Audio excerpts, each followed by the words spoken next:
मी सुरू करू. नमस्कार. आज नागपूरला 3-4 गोष्टींसाठी खरं तर मी आले. एक तर अनिल बाबूंबरोबर काही कार्यक्रम ठरलेले आहेत प्रचाराचे, पहिला मुद्दा. त्याच्यानंतर सुनील केदारांच्याकडे कंडोलन्स व्हिजिट, आणि त्यानंतर मनोहर साहेबांकडे जे आमच्या कौटुंबिक संबंध असलेले अनेक वर्षाचे त्यांच्याकडेही लग्न आहे. त्यामुळे ह्या 3-4 गोष्टींसाठी आज मी नागपूरला आलेले आहे. रात्री मी आज परत तुम्हाला काय विचार.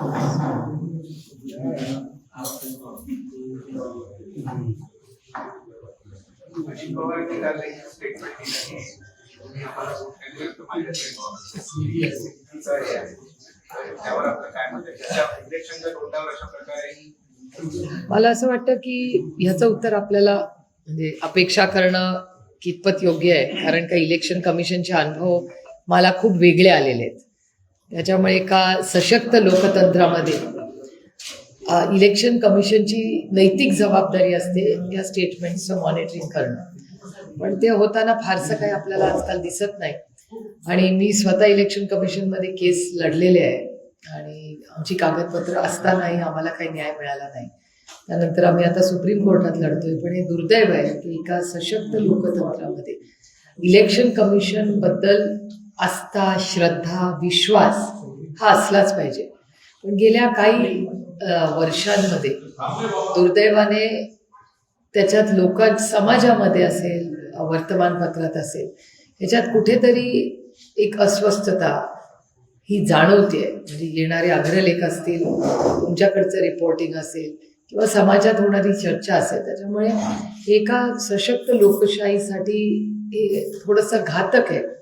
असा एक त्यांच्याबद्दलचा संभ्रम समाजात आपल्याला सगळ्यांना दिसतो. मंत्री पंकजा मुंडे यांच्या सिव्हिल सहायकाच्या पत्नीने जे आत्महत्या केली समजत आहे आणि सिव्हिल सहायक संपर्क पक्षाच्या बाहेर आहे. घरच्यांचे म्हणणं आहे की आत्महत्याने ती हत्या आहे. याचं उत्तर तुम्ही आता माननीय मुख्यमंत्र्यांनाच भेटून आलाय ना, त्यांनाच विचारायला लागेल ना, कारण का गृहमंत्र्यांकडूनच आपल्याला उत्तर मिळेल याचं. कारण का ही घटना जर झाली असेल तर त्याची इन्क्वायरी होईल. त्या इन्क्वायरीतूनच कळेल आपल्याला नक्की काय झालंय ते. मध्ये म्हटलंय की लोकशाही वाचवण्यासाठी निवडणुका बहिष्कार करणे हाच एक पर्याय. असं आहे की मी मगाशी म्हणले तसं की एक अस्वस्थता किंवा लोकांच्या मनामध्ये जो अविश्वास हा असा वाटतोय सगळ्यांना, तो घातक आहे. आणि त्याच्यामुळे ती एक भूमिका, एक विचार त्यांनी मांडलेला आहे आणि ह्याची चर्चा म्हणजे तो एक वर्तमानपत्रात त्यांनी त्यांचं मत मांडलेलं आहे. आणि एका सशक्त लोकशाहीमध्ये प्रत्येकाला आपलं मत मांडण्याचा अधिकार आहे.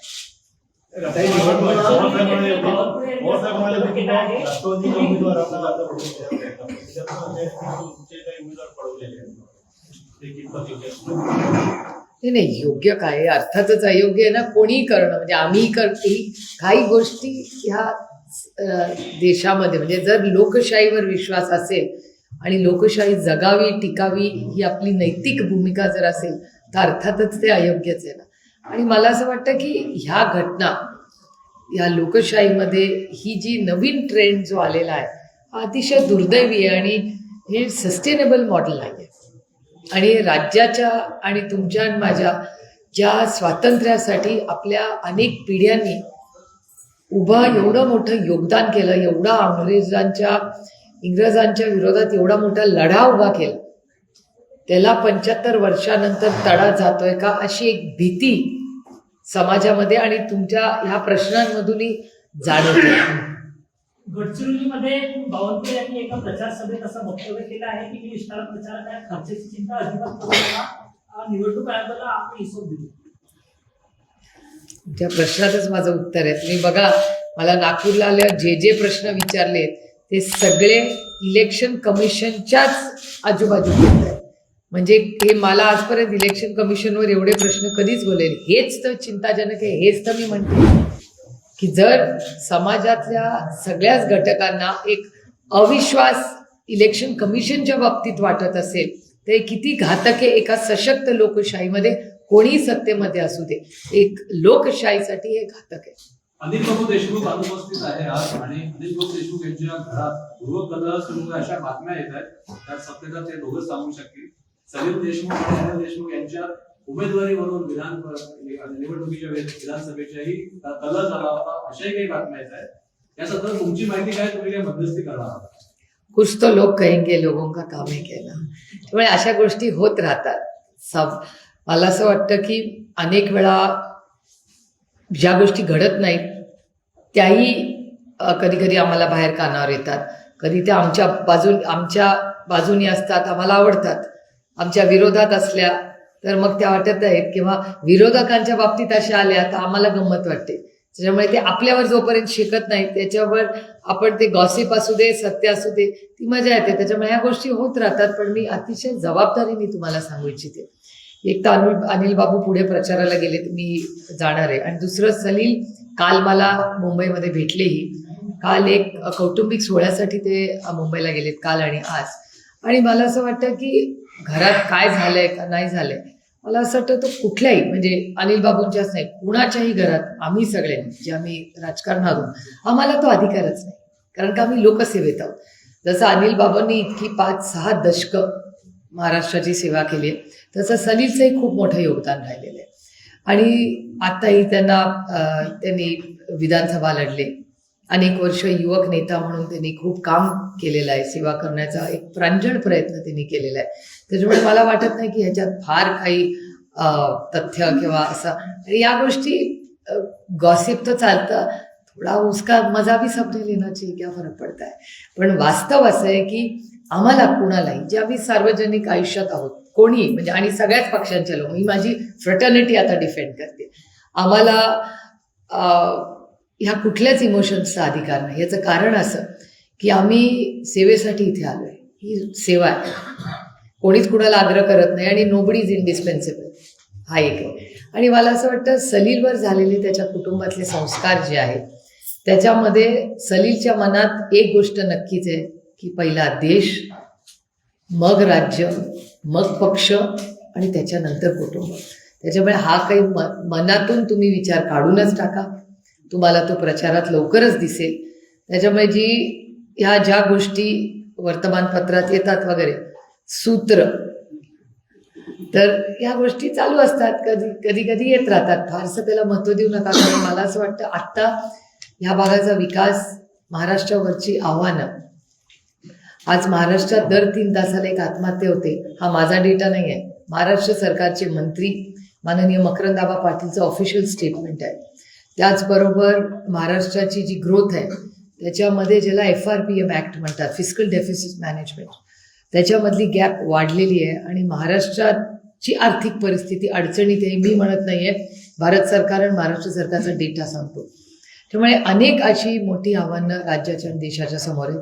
आणि अनिल बाबू तर आपल्याला सगळ्यांनाच ज्येष्ठ आहेतच, पण सलीलकडून माझ्या खूप अपेक्षा आहेत.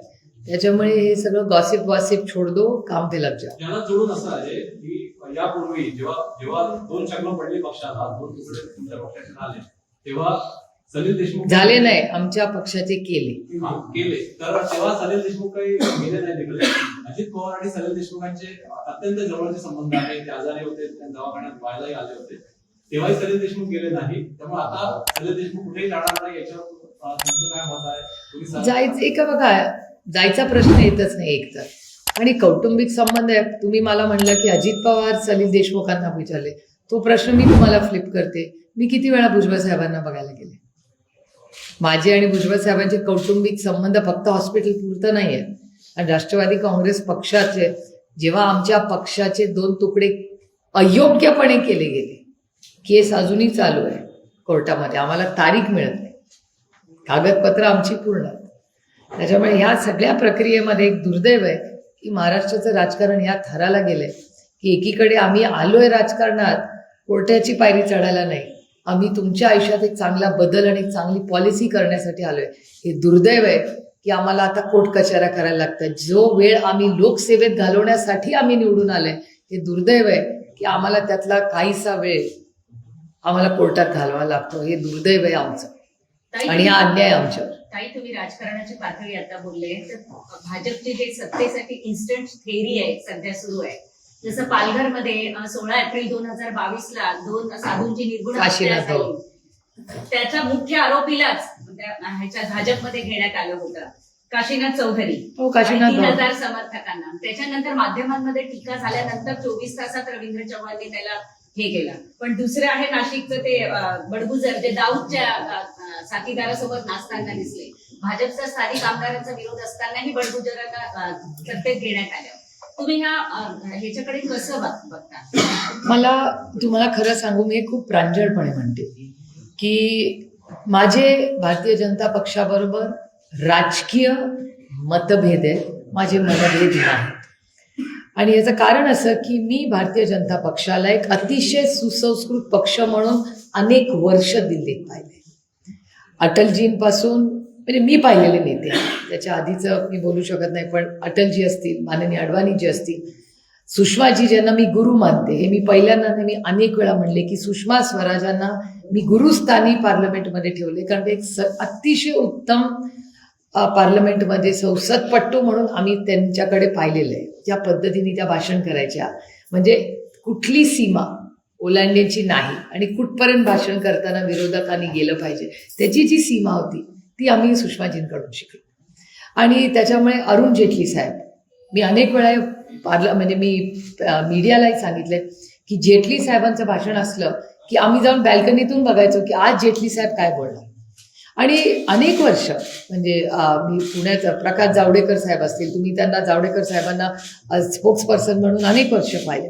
त्यामुळे तो एक काळ होता. म्हणजे मला विचाराल तर सत्ता जरी भारतीय जनता पक्षाकडे असेल, पण भारतीय जनता पक्षाचा सुसंस्कृत गोल्डन पिरियड हा या सगळ्या नेत्यांच्या मनात अप्रतिम. असं वाटायचं आमच्यावर टीका करायचे ते, पण आम्हाला वाटायचं नाही ना, तुम्ही बोलत राहा, आम्हाला ऐकायचंय, अजून ऐकायचं, ठीक आहे ना, आमच्यामध्ये जर कमतरता असेल आमच्या सरकारमध्ये ऐकू तर दे. आणि अप्रतिम एखाद्या बिलवर, एखाद्या विषयावर अप्रतिमपणे पण सुसंस्कृतपणे मर्यादा ठेवूनच ते वागायचे.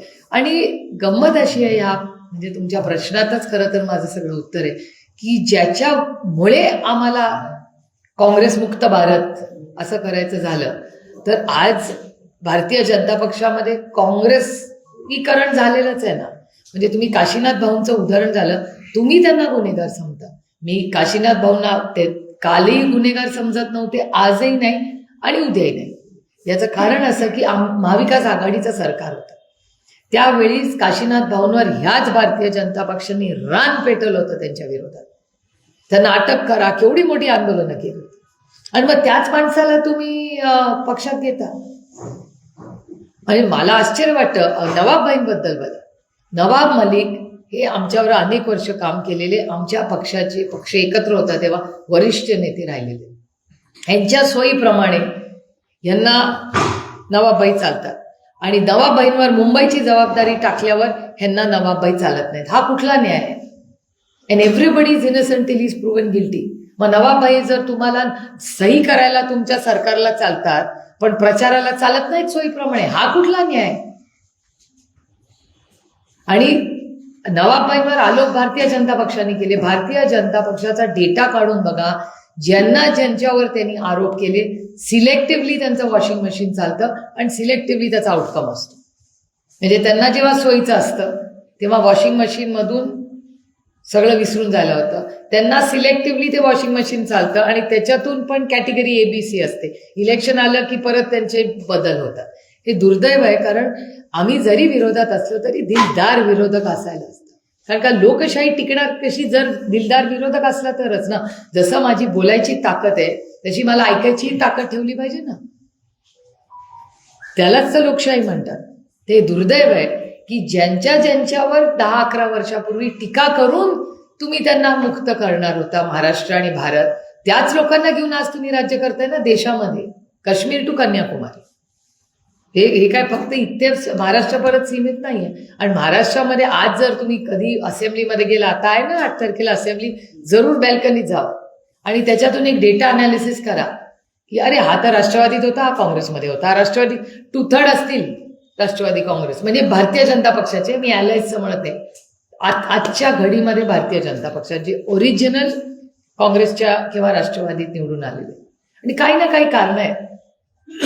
असं काही नाही की कोणाचा फार विचार बदल झालाय किंवा असं नाही. आणि हे एका सशक्त लोकशाहीसाठी घातक आहे, लॉ अँड ऑर्डरसाठी घातक आहे. तुम्ही आमच्या पुण्यामध्ये येऊन बघा, तुम्हीच रिपोर्टिंग करताना चॅनलवर, पुण्यामध्ये एवढा क्राईम कधी होता हे अस्वस्थ करणार आहे. मी विरोधक म्हणून म्हणत नाहीये, सगळ्यांची मुलं, आपल्या महाराष्ट्राचं नाव खराब होतं. आणि आजकाल तुमच्या या बातम्यांमुळे काश्मीर टू कन्याकुमारी अशी बातमी जाते हो. म्हणजे ब्रेकिंग न्यूज इथे झाली, नागपूरला माननीय मुख्यमंत्री काहीतरी बोलले तर ते श्रीनगर टू कन्याकुमारी प्रत्येकाला लगेच कळतं. एवढा मोठा आता सेटअप झालाय, जाळं झालंय, व्हॉट्सअप झालंय आणि युट्यूब चॅनल्स किती इफेक्टिव्हली लोक बघतात. तो एक मोठा नवीन माध्यम झालेला आहे. त्याच्यामुळे डिस्पर्समेंट ऑफ इन्फॉर्मेशन ही काय आधीसारखी राहिलेली नाही. आणि त्याच्यात महाराष्ट्राचं नुकसान होतंय. याचं कारण असं, मी तुम्हाला अनेक उदाहरण राहू, महाराष्ट्राने किती टॉल क्लेम्स केले की आमच्याकडे फार इन्व्हेस्टमेंट्स येत आहेत. डेटा आता खोटं बोलत नाही. महाराष्ट्र सरकारचा डेटा काय सांगतो केंद्र सरकारच्या त्याच्यामध्ये. त्याच्यामुळे महाराष्ट्राची आर्थिक परिस्थिती, सामाजिक परिस्थिती, शेतकऱ्यांची परिस्थिती, तुम्ही स्टोरी केली होती इथून, आता मी तिथूनच आले त्या रवी भवनच्या आजूबाजू, तिथे काम चाललेलं दिसलं, अर्धा दरवाजा उघडा होता, सगळं सामान पडलेलं होतं. ही स्टोरी तुम्हीच सगळ्यांनी इथून केली ना, नागपूरची, आम्ही तुमच्याच चॅनलवर पाहिलं. पैसे द्यायला नाही. जलजीवन मिशन, मी उगाच टीका करणार नाही, कारण का चांगल्यालाही चांगलं म्हणलं पाहिजे. आणि मी 70 साल में काय हुआ यातला विचार करणारी नाही. Governance is continuity. प्रत्येक सरकार सगळ्या गोष्टी वाईट करत नाही, काही गोष्टी चांगल्या करतं प्रत्येक सरकार करतं, आणि इट्स कंटिन्युटी. आता मी तुम्हाला CR पाटलांचं उदाहरण देते. CR पाटील जरी भारतीय जनता पक्षात असले तर जल जीवन मिशनचा कार्यक्रम जो दिल्लीतून आला तो चांगलाच आहे. जरी तो बीजेपीने आणला तरी मी उगाच टीका करणार नाही. माझ्या पण क्रेडिबिलिटीचा विषय ना. तुम्ही म्हणाल सुप्रिया सुळे काही म्हणतात, जलजीवन कितना अच्छा प्रोग्राम, अच्छा है तो अच्छा बोलना चाहिए उसको. पण प्रॉब्लेम कुठे आला? इम्प्लिमेंटेशनमध्ये. महाराष्ट्रामध्ये तुम्हालाही हा अनुभव असेल, तुमच्याही चॅनल्सनी त्याचं सगळ्याचं रिपोर्टिंग केलंय की जल जीवन मिशनमध्ये प्रचंड भ्रष्टाचार झालाय. हा प्रत्येक आमदार खासदार म्हणतो. मग आम्ही जेव्हा हा मुद्दा संसदेत मांडतो, कारण का 50% निधी केंद्र सरकारकडे मिळतो, काय सांगितलं CR पाटलांनी, मी इन्क्वायरी लावतो. मी आभार मानते केंद्र सरकारच्या अशा बाबतीत, कारण का जल जीवन मिशन महाराष्ट्रामध्ये इफेक्टिव्हली इम्प्लिमेंटेशन झालेलं नाही. हर घर जल आलंय का? किती करोड रुपयाचा चुराडा झाला? याचा अकाउंटेबिलिटी कोण देणार? याचा ऑडिट केलंय का कोणी? भाषणं करताना फार चांगलं वाटतं ऐकायला, पण ग्राउंड रियालिटी काय? इन्फ्रास्ट्रक्चर प्रोजेक्ट्स, या सरकारला फक्त बिग इन्फ्रास्ट्रक्चर प्रोजेक्ट्स पाहिजे. आज राजकारण काय परिस्थिती आहे? शिक्षणाची, आरोग्याची, क्राईमची, इन्व्हेस्टमेंटची. कोण घेणार या सगळ्याची जबाबदारी? शिक्षक आत्महत्या करतायत. जे जलजीवन मिशनमध्ये काम करणाऱ्या लोकांच्या पैसे वेळेवर आले नाही. ह्याचं आत्मचिंतन सरकारने केलं पाहिजे ना. सरकार म्हणजे नुसता लाल दिवा नाही हो, त्याच्या पुढे जाऊन जबाबदारी असती, सेवा आहे.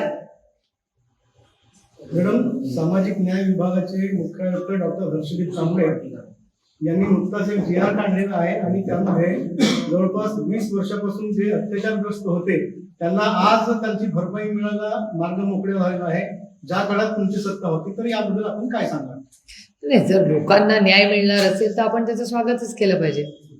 पण नक्की त्याचा GR काय त्याच्या मागे नक्की आहे याचा अभ्यास करायला पाहिजे.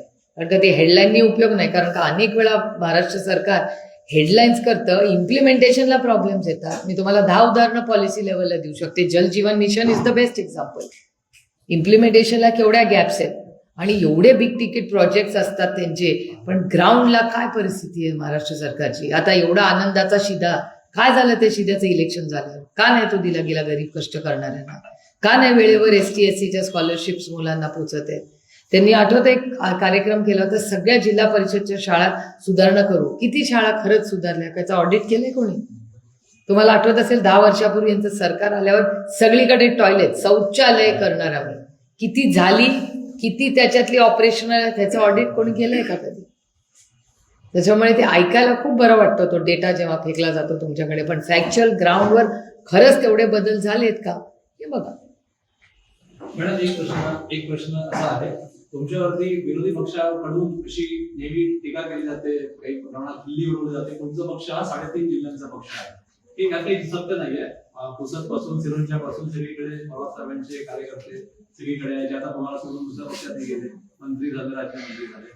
हे सगळं असताना विदर्भामध्ये पहिले जे 10 प्रश्न आहेत ते ना आमच्या इकडच्या लोक घेत नाहीत किंवा संसदेत पोहोचवत नाहीत. 10 प्रश्न असे आहे. हत्तींचा इथे मोठा उपद्व्याप आहे. हत्तींनी जवळपास 10-12 जणांना दर महिन्याला मृत्यू होतो. गेल्या 10 वर्षात 500 पेक्षा जास्त वाघाच्या हल्ल्यात लोक मरण पावले. बिबट्यांचे हल्ले नाशिकमध्ये चर्चेचा विषय आहे. भरडे- शिरूरला पण आमचे अमोल कोल्हेने आमच्याकडे धान भरडे केलं जातं. FCI धान भरडे करते. छत्तीसगड मधला खराब तांदूळ आणला जातो, तो सर्वसामान्य जनतेमध्ये जातो. हे सगळे प्रश्न जे आहेत तुमच्या पक्षाच्या वतीनं फार काही विदर्भातले 10 प्रश्न जर काढले, तुमच्या पक्षाच्या वतीनं फार काही उचलले गेले असं काही दिसत नाही. तेव्हा आता झालं गेलं जाऊ द्या, पण तुमच्या पक्षाच्या वतीनं विदर्भातले जे 10 महत्वाचे प्रश्न आहेत, बांबू पासून वाघापर्यंत, त्या संदर्भात तुमचा पक्ष कसा आगामी काळामध्ये? एक तर आमचे वर्ध्याचे जे खासदार आहेत ते बऱ्याच ह्या गोष्टीबद्दल बोललेले आहेत. जर तुम्ही अमरदानांची भाषणं काढली पार्लमेंटमधली तर तो रेफरन्स तुम्हाला त्याच्यात नक्कीच मिळेल. आणि तुम्ही जर मला 10 प्रश्न काढून देऊ शकला जे तुम्हाला वाटतात की हे विदर्भाचे आहेत, तर मला असं वाटतं की पार्लमेंटमध्ये इलेक्शन टू इलेक्शन मतभेद जरूर असावे. ते असलेच पाहिजेत लोकशाही टिकवण्यासाठी. पण एकदा निवडून आल्यानंतर आम्ही 48 खासदार महाराष्ट्राचे खासदार म्हणून आम्ही लढलं पाहिजे. आणि अनेक वेळा होतही असं. आमचा प्रयत्न असतो की आम्ही तर इंडिया अलायन्सवाले ते एकत्र उभं राहतो. तर तुमचे जे 10 प्रश्न तुम्हाला वाटतात तर तुम्ही जर मला जरूर दिले, पुढच्या 2 सेशन्स आहेत. एक डिसेंबरचं सेशन आहे, ते दुर्दैवाने या सरकारने खूप शॉर्ट केलेलं आहे. त्या मला किती वेळ मिळेल माहिती नाही. त्यानंतर बजेट सेशन पण येईल. हे दोन्ही प्रश्न ह्या नाही तर बजेट सेशनमध्ये आम्ही मांडायची किंवा त्याचा फॉलोअप त्या मंत्रालयात घेऊ, हे राजीखुशी घेऊ. आणि आमचा पक्ष किती मोठा आहे छोटा हे ताकद येत जाते आणि जात जाते. गंमत अशी आहे की तुम्हाला हा प्रश्न विचारायची पण इच्छा होते. याचा अर्थ 3.5 असलो तरी नाणं अजून मार्केटमध्ये चालतंय. तेव्हा मंत्री असा प्रश्न वक्तव्य सध्या चर्चेला आलेला आहे, ज्या ऑर्डर कमी मत पडतील त्याच्यात घेत नाही, त्याला आपण कसा संविधानाच्या विरोधात आहे. पूर्णपणे संविधानाच्या विरोधात. हे सगळे प्रश्न तुम्ही जिथून आला तिथे का नाही विचारले? त्यांना विचारायला पाहिजेत ना, त्यांचे अलाईज आहेत. आणि त्यात कसं आहे की जो प्रिन्सिपल असतो ना त्याची जबाबदारी असते ना की आपण आपल्या शाळेमधले सगळे टीचर्स आहेत, स्टुडंट्स आहेत, यांची नैतिक जबाबदारी त्यांनी घेतली पाहिजे ना. सगळं विरोधी पक्षाने नाही, आम्ही विरोधी विचारणारच. पण त्याच्याबरोबर काहीतरी एवढी मोठी सत्ता, 200 आमदार होतो, एवढं मॅन्डेट त्यांना दिलंय, काय गरज आहे धमक्या द्यायची? आणि हे लोकशाहीच्या विरोधात आहे. भारतरत्न डॉक्टर बाबासाहेब आंबेडकरांच्या संविधानाच्या विरोधात आहे. तर मग यांना संविधान मान्य नाहीये का म्हणून अशा धमक्या देत आहेत? कायचं उत्तर यांना द्यावं लागेल. नाही, बावनकुळे साहेब साधारणतः 50दा बोलले की आम्हाला 51% एवढा मोठा त्याच्यामध्ये तुमच्या पक्षाचा असं हे बघा, कुठलाही पक्ष हा कोणी व्यक्ती पास होण्यासाठीच आपण जातो. यश आणि अपयश आम्ही दोन्ही बघितलेलं आहे. आम्ही सत्तेत असताना पण असं कधी म्हणायचं नाही, कारण का आमच्या काही मॅनेजमेंट सिस्टम नसायच्या. आम्ही साध्यापणाने लोकांची सेवा करायचो. ही बाकीची बॅकरूम मॅनेजमेंट जी असते ना, ज्याच्यावरनं यांचे नंबर्स येतात सगळे, ते त्या बॅकरूम मॅनेजमेंटचे आम्ही सरळपणे इलेक्शन लढलेली लोक आहोत. त्याच्यामुळे आम्हाला हे बाकीचे मॅनेजमेंट आणि ती जी मागची अदृश्य शक्ती आणि यंत्रणा असते ती आमच्याकडे कधी नव्हती. आणि ही अदृश्य शक्ती लोकशाहीसाठी घातली. काही सत्ताधारी पक्षाकडून उमेदवारांवर दबाव टाकण्यात येतो, त्या संदर्भात काय चांगले उमेदवार नाही, अनुभव आम्हाला सगळीकडे राज्यात आलाय. आमच्या अध्यक्षांनी तर इथे तो म्हणजे खूप प्रकर्षाने मांडला त्यांनी. पण हे लोकशाहीसाठी घातक आहे हो. म्हणजे कोणी सत्तेत असलं तरी हे चुकीचं आहे. एखादं म्हणजे मला गंमत अशी वाटली की इतके लोक बिनविरोध आणि सत्तेमधले लोक 100 पार केली वगैरे अशा बातम्या चॅनल्सवर तुमच्या येत होत्या. विचार करत होते मग ही लोकशाही त्यांना संपून टाकायची आहे का? इलेक्शन बिनविरोध होण्यात एवढा आनंद काय? अरे लढेंगे ना. तुम्हाला माहिती आहे ना तुम्हाला 51% मिळणारच आहे. तुमचा पेपर आधीच फुटलेला आहे. मग बिनविरोध कशाला पाहिजे? अरे लड़के कॉपी ऑन करके पास होने में क्या मजा आहे? मॅडम, विदर्भाचा अनुशेष दिवसेंदिवस वाढत आहे. आणि दुसरी गोष्ट, वैधानिक विदर्भ महामंडळ जे स्थापन झालं तेही आता गोळ्याला जमा आहे. तर त्यामुळे वेगळ्या विदर्भाची मागणी विदर्भातून मोठ्या प्रमाणात होत आहे. तर तुम्हाला याबद्दल काय म्हणायचं? मला काय आश्चर्यच वाटत नाही. मी तर फायनान्शियल महाराष्ट्राची आर्थिक परिस्थितीबद्दल आधीही बोलले आणि मी एक दिवस आड बोलतेच, जेव्हा माध्यमांशी बोलते किंवा सरकारशी मी बोलते. मी तुम्हाला अजून एक उदाहरण देते. आज खरं तर अनिल बाबूंनी ते प्रचाराचा प्रोग्राम माझा थोडा बदलला. मी पोहरादेवीला पण जाणार होते. त्याचं कारण असं की आदरणीय प्रधानमंत्री हे बघा, देशाचे प्रधानमंत्री, ते काय एका पक्षाचे प्रधानमंत्री नाही, आपले प्रधानमंत्री जेव्हा आपल्या पोहरादेवीला येतात तेव्हा ते आस्थेचं श्रद्धेचं स्थान आहे आपल्या सगळ्यांसाठी. त्यांनी मला वाटतं 150 का 200 कोटी रुपयाचा तिथे रिडेव्हलपमेंट प्लॅन केला आणि का 350चा दिला आणि 150 कोटी हा पहिल्या टप्प्यात मिळणार होता. आता मला कानावर आलेलं आहे की मला एक पत्र आलं, खरं त्याच्यातून हे सुरू झालं की पोहरादेवींना जे पैसे केंद्र सरकार महाराष्ट्र सरकार देणार होतं त्यातला निधीच आलेला नाही. आणि त्या कॉन्ट्रॅक्टरनी काम, तुमचं रवी भवनचं काम जसं बंद झालं नागपूरला, तसं पोहरादेवींचं पण जे काम करायचा शब्द दिला होता आणि ते पण माननीय प्रधानमंत्री आल्या असताना कमिटमेंट केलेली. आता प्रधानमंत्र्यांचाही शब्द हे सरकार जर पाळणार नसेल तर रामकृष्ण हरी. आता हा प्रश्न मी खरं तर दिल्लीला गेल्यावर प्रधानमंत्र्यांना याच्याबद्दल पत्र लिहिणार आहे, कारण त्यांनाही कळलं पाहिजे की ज्या ठिकाणी तुम्ही विश्वासाच्या नात्याने आला तिथे एवढी मोठी अनाउन्समेंट झाली, तिथेच महाराष्ट्र सरकार पैसे देत नाहीये, हे दुर्दैवी आहे.